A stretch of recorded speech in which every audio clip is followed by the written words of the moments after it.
அனைவருக்கும் வணக்கம்.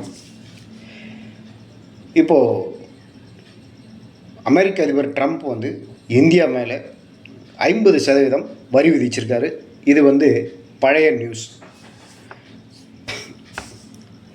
எதனால் 50% வரி அப்படின்னா, இந்தியா கச்சா எண்ணெயை ரஷ்யா கிட்டேருந்து பெருமளவில் கொள்முதல் பண்ணுது. அமெரிக்காவை தவிர்த்து ரஷ்யா கிட்டேருந்து வாங்குது.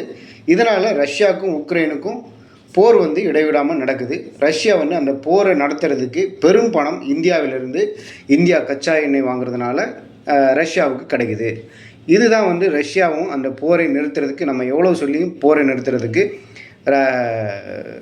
ஒரு இடைஞ்சலாக இருக்குது அப்படின்னு எண்ணத்தில் காரணம் சொல்லி, இந்த காரணத்தை சொல்லி ட்ரம்ப் இந்தியா மேலே 50% வரி விதிச்சிருக்காரு.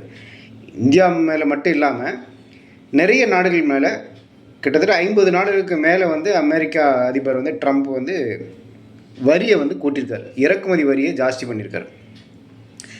Okay, right. அப்போ இந்தியா மட்டும்தான் வாங்குதா ரஷ்யா கிட்ட அப்படின்னு கேட்டிங்கன்னா இல்லை. இந்தியாவை விட 2 மடங்கு அதிகமாக சைனா வாங்குது.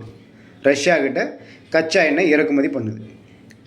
அப்போ சைனாவுக்கு மட்டும் ஏன் வரி விதிக்க மாட்டேங்கிறாங்க அப்படின்னா, அதுக்கு பெரிய காரணம் அது மட்டும் இல்லாமல் இந்தியாவுக்கு எதிராக ஒரு பெரிய சதியும் நடக்குது.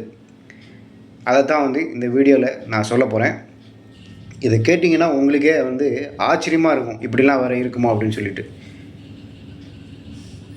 அதுக்கு முன்னாடி நம்ம சேனலுக்கு இது வரைக்கும் நீங்கள் சப்ஸ்கிரைப் பண்ணலன்னா இப்போவே தமிழன் சுப்பு டாக்ஸ் சேனலுக்கு சப்ஸ்கிரைப் பண்ணிக்கோங்க.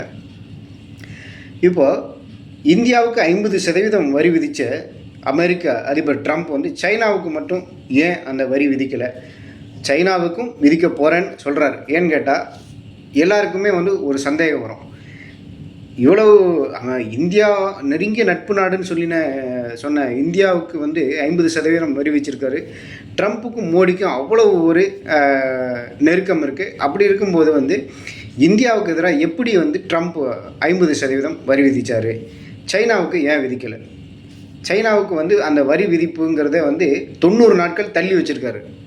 இப்போ சமீபமாக இன்றைக்கி பார்த்திங்கன்னா அந்த 90 நாட்கள்ங்கிறது ஒரு 3 months, மேலும் 90 நாட்கள் இந்த வரி விதிப்பை பற்றி பேசி முடிவெடுக்கிறதுக்கு இன்னும் 90 நாட்கள், அதாவது கிட்டத்தட்ட 6 months என்ன பண்ணியிருக்காரு, எக்ஸ்டெண்ட் பண்ணியிருக்காரு சைனாவுக்கு. எதனால் சைனாவுக்கு பண்ணியிருக்காரு அப்படின்னு கேட்டிங்கன்னா, சைனாவிலேருந்து நிறைய கனிம வளங்கள் பார்த்திங்கன்னா, கனிம வளங்கள் மட்டும் இல்லாமல் நிறைய எலக்ட்ரானிக்ஸ் சிப்ஸ், அப்புறம் நிறைய மின்சார வாகனங்கள், இது எல்லாமே பார்த்திங்கன்னா சைனாவிலேருந்து அமெரிக்காவுக்கு ஏற்றுமதி ஆகுது. அப்போது அதை நிறுத்திட்டாங்க. சைனாவுக்கு இது வரி ஜாஸ்தி பண்ணிட்டாங்க அப்படின்னா, சைனா என்ன பண்ணுவாங்க, ஆட்டோமேட்டிக்காக அமெரிக்காவில் அதை இறக்குமதி பண்ணுறதுக்கு வேறு எங்கேரு நாடுலேருந்து வாங்கவும் முடியாது. சைனா தான் இதுக்கு ஒரு பெரிய மார்க்கெட் அப்படின்னு சொல்லப்படுது.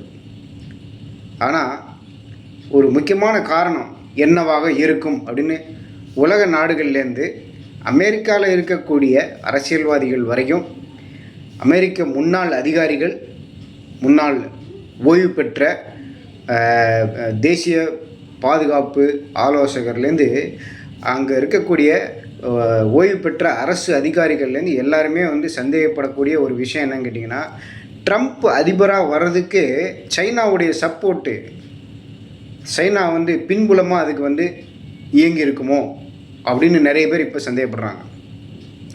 ஏன்னா இந்த இதுக்கு பார்த்திங்கன்னா பேக்ரவுண்டில் எதிரி நாடுகளுடைய சப்போர்ட். இதுக்கு முன்னாடி இருந்த ட்ரம்ப் ரஷ்யா மேலே இதுக்கு முன்னாடி குற்றம் சுமத்தினார் ரஷ்யா மேலே. ஏன்னு கேட்டிங்கன்னா, ஜோ பைடன் அமெரிக்க அதிபராக வர்றதுக்கு ரஷ்யாவுடைய சப்போர்ட்டு, ரஷ்யா பின்புலமாக இயங்கியிருக்கு அதுக்கு அப்படின்னு. அதாவது இது எப்படி அப்படின்னு கேட்டிங்கன்னா, அவங்க அதிகமாக ஒன்று பணம் விளையாடி இருக்கணும். அந்த அவரை அதிபராக தேர்ந்தெடுக்கிறதுக்கு அவங்களுடைய அமெரிக்கா அரசியலை பொறுத்த வரைக்கும் பணம் ரஷ்யாவுடைய பணம் விளையாடி இருக்கணும் அப்படின்னு ட்ரம்ப் இதுக்கு முன்னாடி குற்றம் சுமத்தினார். அது மட்டும் இல்லாமல் பார்த்திங்கன்னா, தொழில்நுட்ப ரீதியாக ஏதோ ஹேக் பண்ணி எப்படியோ அவங்கள வந்து ஜெயிக்க வச்சிட்டாங்க அப்படின்லாம் வந்து போன எலெக்ஷனில் ஜோ பைடன் வெற்றி பெற்ற போது ட்ரம்ப் வந்து ரஷ்யாவை குற்றம் சுமத்தினார். இப்போது ட்ரம்ப் அதிபராக வர்றதுக்கு சைனாவுடைய சப்போர்ட் அதே மாதிரி இருந்திருக்கும் அப்படின்னு சொல்லி நிறைய பேர் வந்து அங்கே திங்க் பண்ண ஆரம்பிச்சிருக்காங்க. இதனால தான் வந்து சைனாவுக்கு எதிராக செயல்படுற மாதிரி ஒரு இது பண்ணிவிட்டு சீன் க்ரியேட் பண்ணிவிட்டு சைனாவுக்கு ஆதரவாக வந்து என்ன பண்ணுறாரு ட்ரம்ப் செயல்படுறாருன்னு ஒரு குற்றம் அமெரிக்காவில் எல்லாருமே சுமத்த ஆரம்பிச்சிருக்காங்க. அது மட்டும் இல்லாமல் ரொம்ப இன்னொரு முக்கியமான விஷயம் என்னன்னு கேட்டிங்கன்னா, இந்தியா வந்து பொருளாதார ரீதியாக பெரிய வளர்ச்சி கண்டுகிட்டு வருது. இப்போது கிட்டத்தட்ட வந்து பார்த்திங்கன்னா அமெரிக்கா சைனாவுக்கு அடுத்தபடியாக 3வது இடத்துக்கு நோக்கி போய்கிட்டு இருக்கு. ஜப்பானை கூட பின்னுக்கு தள்ளியாச்சு. அப்படி இருக்கும்போது இன்னும் அடுத்த ஒரு 5-10 வருஷங்களில் இந்திய பொருளாதாரம் ரொம்ப இதாகிடும். கிட்டத்தட்ட அடுத்த 2வது இடத்துக்கு வரும். மேலும் இதை இப்படியே விட்டால் கண்டிப்பாக முதலிடத்தை பிடிக்கிறதுக்கு வாய்ப்புகள் இருக்குது. இதை இப்படியே விடக்கூடாதுங்கிறதுனால சைனா வந்து அமெரிக்க அதிபர் ட்ரம்ப் கூட மறைமுகமாக ஒரு கூட்டணி வச்சு இந்தியாவை எப்படியெல்லாம் இந்தியாவுக்கு தடைகளை போட முடியுமோ, பாகிஸ்தானுக்கும் சைனாவுக்கும் ஏற்கனவே டைரக்ட் டீலிங் இருக்குது. பாகிஸ்தானுக்கு ஆயுதங்கள் சப்ளை பண்ணுறதுலேருந்து எல்லாமே வந்து சைனா பண்ணுது. அதே மாதிரி அமெரிக்காவும் பண்ணுது. இப்போ கூட்டு சதி என்ன அப்படின்னு கேட்டிங்கன்னா, இந்தியாவுக்கு எதிரான கூட்டு சதி அமெரிக்காவும் பாகிஸ்தான் சைனா இந்த 3 வந்து இந்தியா பொருளாதார ரீதியாகவும் முன்னேறிடக்கூடாது. வேறு அதோட எண்ணங்கள் வந்து திசை மாற்றணும். அப்படிங்கும்போது வந்து எல்லை பகுதியில் பாகிஸ்தான் அந்த காஷ்மீர் எல்லை பகுதியில் ஏதாவது ஒரு பிரச்சனை பண்ணணும், ஒரு போர் பதற்றத்தை வந்து ஏற்படுத்திக்கிட்டே இருக்கணும். அமெரிக்கா வந்து பாகிஸ்தானுக்கு சப்போர்ட்டாக இருக்கிற மாதிரி க்ரியேட் பண்ணி என்ன பண்ணணும், இந்தியாவுக்கு எதிராக சதி வேலைகள் பண்ணணும். இப்படி வந்து இந்தியாவை பொருளாதாரத்தில் கான்சென்ட்ரேட் பண்ண முடியாமல் வேறு பல பிரச்சனைகளை வந்து உண்டு பண்ணி இந்தியாவுக்கு எதிராக பெரிய அளவில் வந்து சதி நடக்குது. இதுதான் வந்து அமெரிக்கா, பாகிஸ்தான், சைனா இந்த 3 நாடுகளும் மற்ற சில நாடுகளையும் கைக்குள்ளே போட்டுக்கிட்டு இன்றைக்கி இந்தியாவுக்கு எதிராக பெரிய சதி பண்ணிகிட்ருக்காங்க. அமெரிக்க அதிபர் வந்து ட்ரம்ப் வந்து அமெரிக்க அதிபரானதே வந்து ஒரு ஏமாற்று வேலை அப்படின்னு சொல்ல ஆரம்பிச்சிருக்காங்க. அது மட்டும் இல்லாமல் இப்போ இந்தியா பொருளாதார ரீதியாக முன்னேறக்கூடாது, அதுக்கு எப்படியாவது நிறைய தடைகளை போடணும் அப்படிங்கிறதுனால வந்து பாகிஸ்தானை விட்டு மிரட்ட விடுறது, அப்புறம் வந்து வேறு சில எல்லை பிரச்சனை அது இதுன்னு எதையாவது வந்து க்ரியேட் பண்ணணும். அமெரிக்க அதிபர் வந்து இப்போது 50% வரி விதிக்கணும். இப்படி வரி அது இதுன்னு சொல்லி நம்மளை வந்து ஒரு பதட்டத்தில் வச்சுருந்தாங்க அப்படின்னா நம்மளால் வந்து கான்சன்ட்ரேட் பண்ண முடியாது.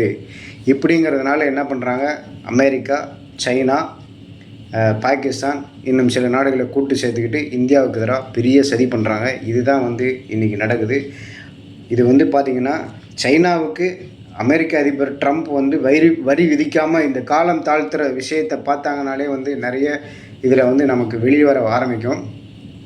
இன்னும் போக போக வந்து பார்த்திங்கன்னா நிறைய விஷயங்கள் வெளியில் வரும். இந்த பிரச்சனைகளை வந்து இந்தியா எப்படி சமாளிக்க போகுது, பிரதமர் மோடி அவர்களுடைய தலைமையிலான அமைச்சரவை இந்த பிரச்சனையை எப்படி சமாளிக்க போகுது அப்படிங்கிறது தான் வந்து தெரியல. அடுத்தடுத்த நாட்களில் வந்து மோடி அவர்கள் வந்து ஐநா சபை கூட்டத்தில் பங்கு பெறதுக்காக அமெரிக்கா போகிறாரு. அப்படியே ட்ரம்ப்பை சந்திப்பார் அப்படின்றாங்க. இதெல்லாம் வந்து பலன் கொடுக்குமா அப்படிங்கிறதெல்லாம் தெரியாது. இந்தியா இப்போது ஒரு பெரிய சவாலான கட்டத்தில் இருக்குது அப்படிங்கிறது மட்டும் உண்மை. அதை யாராலையும் மறுக்க முடியாது.